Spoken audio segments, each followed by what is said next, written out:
La prosodia en el trabajo del actor. Pausas, entonación y acentuación. Dejando o poniendo a un lado cuestiones relacionadas como con la manera en que un actor o una actriz debe trabajar con un texto para, digámoslo, efectos de identificar su sentido, es muy importante brindar una serie de recomendaciones para que ustedes como actores y actrices sobre la manera en que se debe pronunciar un determinado enunciado en el marco de una representación, de una, digámoslo, interpretación de un texto. Hay algunas instrucciones que son muy significativas y que están fuertemente orientadas a buscar la manera de garantizar que los actores y las actrices logren reconstruir en la escena, en un escenario, una determinada acción verbal que incluya la expresión del subtexto mostrado, del subtexto que yace debajo del texto y que el espectador logre reconocer ese subtexto. En ese sentido, se puede afirmar de manera explícita que los aspectos prosódicos, que quiere decir el cómo se pronuncia un determinado enunciado en el marco de una representación, de un evento escénico, son determinantes del sentido con que será recibida una determinada expresión verbal. Para eso recurro a Stanislavski y él dice, el acento que no se coloca en su lugar deforma el significado, mutila la frase, cuando por el contrario debería servirle de ayuda. En consecuencia, en la propuesta, en esta propuesta se concentran tres elementos que ustedes como actores y actrices deben tener en cuenta a la hora de analizar y diagramar cómo van a decir sus textos. Y son las siguientes: las pausas, la entonación y la acentuación. Hablemos ahora primero de las pausas. Hay que enfatizar que es necesario subdividir el texto en algo que se llama compases del lenguaje. ¿Para qué? Para determinar las diferentes unidades que forman parte de ese discurso que está en ese texto, digámoslo, del discurso del hablante que está representando o interpretando ese texto. Para poder realizar esta actividad es importante y necesario identificar lo que se llaman las pausas lógicas. Estas pausas lógicas, por parte de ellas mismas, se utilizan y están especialmente definidas para señalar los límites existentes entre las diferentes partes de la oración. Y en ese sentido, constituyen elementos que dependen del sistema lingüístico en el que se inscribe el texto, en este caso lengua castellana. Es decir, son convenciones. Por ejemplo, podemos decir que existe cierta tendencia en nuestra lengua castellana a generar en el registro oral una pausa mayor entre el sujeto y el predicado de una oración. Esta pausa no aparece marcada en el texto escrito. Depende del conocimiento que ustedes tengan de la lengua castellana, de la gramática, de la semántica, etc. En términos prácticos, es importante que ustedes como actores y actrices tengan en cuenta a la hora de analizar el texto para identificar sus unidades y de pronunciarlo efectivamente en el marco de una interpretación oral. Entonces, aquí son los signos de puntuación los que dan las claves interpretativas para reconocer estas estructuras, estas unidades. Sin embargo, hay que mencionar algo muy importante, una diferencia que voy a mencionar. Es necesario distinguir las pausas lógicas que arriba se explicaron de otras que son de mayor importancia para el trabajo del actor o la actriz, que son las pausas psicológicas.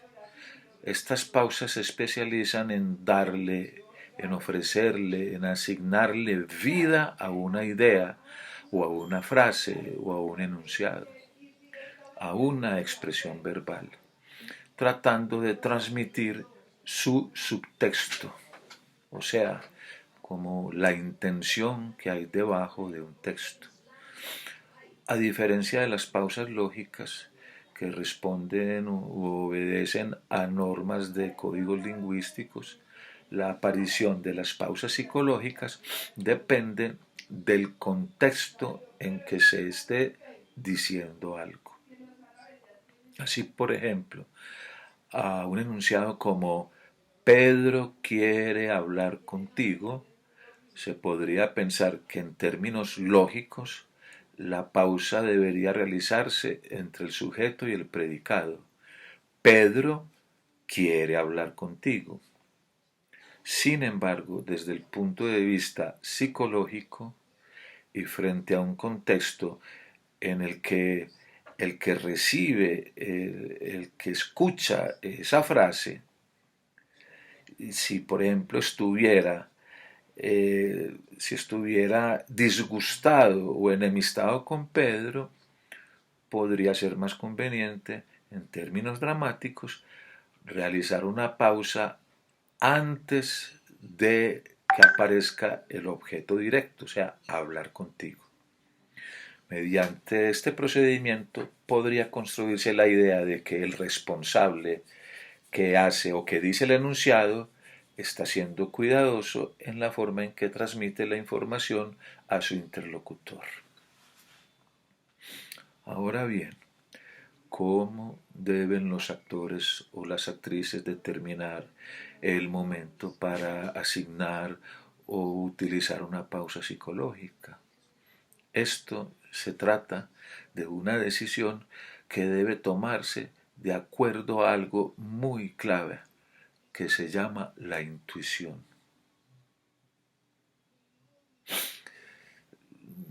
El aspecto metodológico, llamémoslo así, se debe mantener vigente. ¿Qué quiere decir esto? Que la manera específica en que un intérprete debe determinar el trabajo con la materialidad lingüística, o sea, con el material con el que está trabajando, que es el texto, no depende del análisis de ese mismo texto en términos significativos, semánticos, sino en elementos que son externos al texto. O sea, como decir, el contexto en el cual ese enunciado se está diciendo. Ahora, en el caso de la entonación, por otro lado, esto constituye otro de los elementos fundamentales para tener en cuenta a la hora de pensar la pronunciación efectiva de un enunciado en la escena, de un texto. Para determinar este aspecto se recomienda prestarle mucha atención a los signos de puntuación, ya que en un texto, digámoslo, puede ser dramático, poético, en prosa, se daría cuenta de unas curvas de entonación más convenientes para expresar una determinada intención. Siguiendo esta línea, se, como que se describe la entonación a, asociada como a cada tipo de puntuación. Por ejemplo, a propósito como de las estructuras exclamativas con signos de exclamación.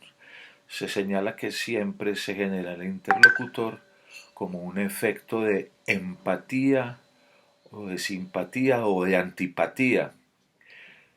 Si bien se considera positiva la consideración de una perspectiva enunciativa en su método que entienda el sentido de una expresión en condiciones de su expresión, se podría definir o se podría creer que las conclusiones podrían ser débiles porque se incurre en generalidades que no parten de un análisis de los efectos de sentido que generan determinadas decisiones lingüísticas.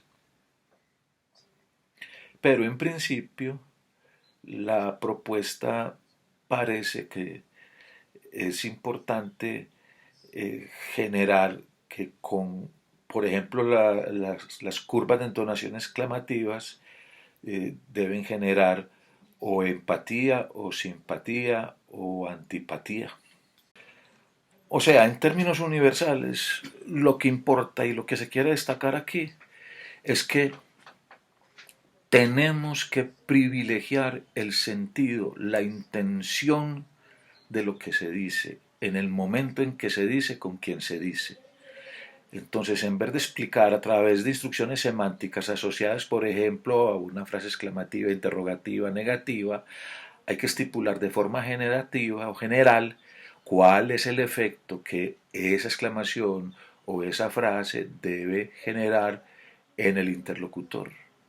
¿Cuál es el efecto? Y ahí no hay reglas lingüísticas ni reglas comunicativas. Todo depende del momento.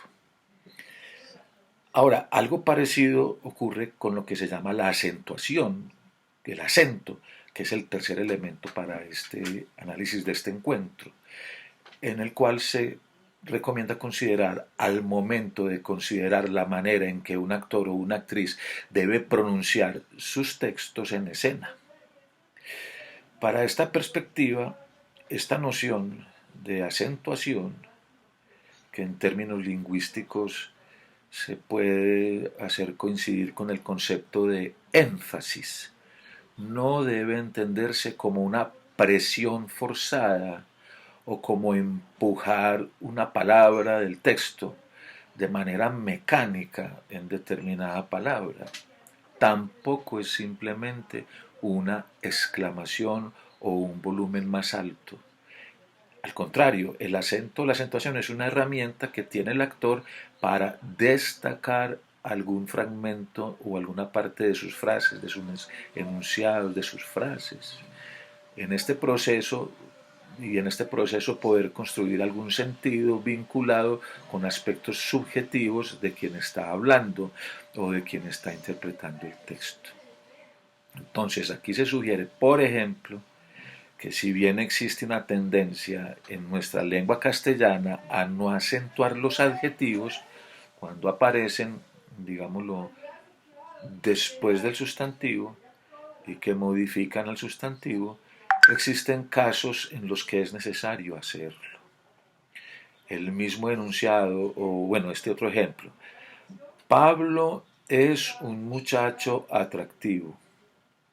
Podría exigir en algunos contextos enfatizar la palabra atractivo, incluso cuando esta operación constituya una violación a las reglas lógicas del lenguaje.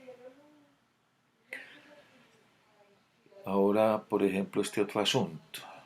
¿Cómo debe un actor o una actriz determinar en qué circunstancias es conveniente enfatizar un adjetivo que está después de un sustantivo? Al igual que en los casos anteriores, digámoslo, se puede recomendar o decir que no hay una respuesta precisa para esa cuestión, precisamente porque no hay una metodología sistematizada para examinar o analizar este tipo de material en los discursos.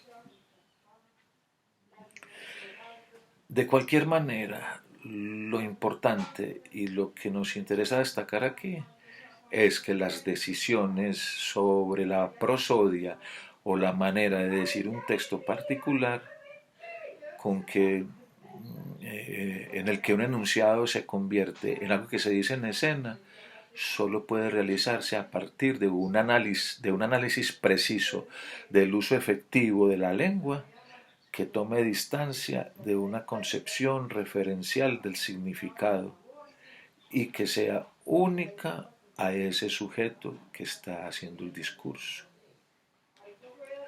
Todos respecto a los elementos prosódicos que intervienen en el arte del actor, no solo sortean la manera específica en que el intérprete debe analizar el texto para efectos de elegir las pausas, la entonación y la acentuación más convenientes para su objetivo, sino que también hay que evitar señalar de forma precisa cómo la prosodia interviene en la construcción de sentido. O sea, es la prosodia la que se utiliza para poder construir el sentido. La prosodia como el manejo de las pausas, la entonación y la acentuación.